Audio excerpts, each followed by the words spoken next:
तुम्ही कधी विचार केला आहे का, एखादा माणूस रागात का ओरडतो किंवा कोणी प्रेमात वेडा का होतो? तर काही लोक एकटे असतानाही का हसतात? आपल्या डोक्यात चालणारं हे अदृश्य जग म्हणजे मन. आणि त्या मनाचा अभ्यास करणाऱ्या विज्ञानाला म्हणतात मानसशास्त्र. साईक म्हणजे मन आणि लोगोस म्हणजे अभ्यास. माणूस कसा विचार करतो, कसा वागतो आणि भावना कशा तयार होतात, हे मानसशास्त्र समजावून सांगतं. प्राचीन ग्रीसमध्ये प्लेटो आणि ॲरिस्टॉटल मानवी विचार आणि भावना समजून घेण्याचा प्रयत्न करत होते. त्या काळात मानसशास्त्र हे फक्त तत्वज्ञान होतं. लोक चर्चा करायचे, पण कोणताही वैज्ञानिक प्रयोग नव्हता. सन 1879 मध्ये विल्हेल्म वुंट यांनी पहिली सायकॉलॉजी लॅबॉरेटरी सुरू केली आणि मानसशास्त्राचा जन्म झाला. नंतर सिग्मंड फ्रॉइड यांनी सबकॉन्शियस आणि अनकॉन्शियस माइंडची अतिशय महत्त्वाची थिअरी मांडली.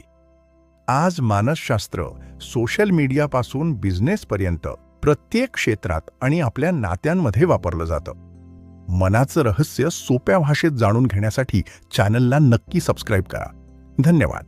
तुम्ही कधी विचार केला आहे का, एखादा माणूस रागात का ओरडतो किंवा कोणी प्रेमात वेडा का होतो? तर काही लोक एकटे असतानाही का हसतात? आपल्या डोक्यात चालणारं हे अदृश्य जग म्हणजे मन. आणि त्या मनाचा अभ्यास करणाऱ्या विज्ञानाला म्हणतात मानसशास्त्र. साईक म्हणजे मन आणि लोगोस म्हणजे अभ्यास. माणूस कसा विचार करतो, कसा वागतो आणि भावना कशा तयार होतात, हे मानसशास्त्र समजावून सांगतं.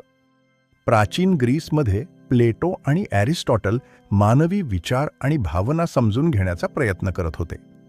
त्या काळात मानसशास्त्र हे फक्त तत्वज्ञान होतं. लोक चर्चा करायचे, पण कोणताही वैज्ञानिक प्रयोग नव्हता. सन 1879 मध्ये विल्हेल्म वुंट यांनी पहिली सायकॉलॉजी लॅबॉरेटरी सुरू केली आणि मानसशास्त्राचा जन्म झाला. नंतर सिग्मंड फ्रॉइड यांनी सबकॉन्शियस आणि अनकॉन्शियस माइंडची अतिशय महत्त्वाची थिअरी मांडली. आज मानसशास्त्र सोशल मीडियापासून बिझनेसपर्यंत प्रत्येक क्षेत्रात आणि आपल्या नात्यांमध्ये वापरलं जातं. मनाचं रहस्य सोप्या भाषेत जाणून घेण्यासाठी चॅनलला नक्की सबस्क्राईब करा. धन्यवाद. तुम्ही कधी विचार केला आहे का, एखादा माणूस रागात का ओरडतो किंवा कोणी प्रेमात वेडा का होतो? तर काही लोक एकटे असतानाही का हसतात?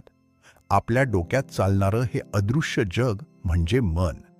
आणि त्या मनाचा अभ्यास करणाऱ्या विज्ञानाला म्हणतात मानसशास्त्र. साईक म्हणजे मन आणि लोगोस म्हणजे अभ्यास.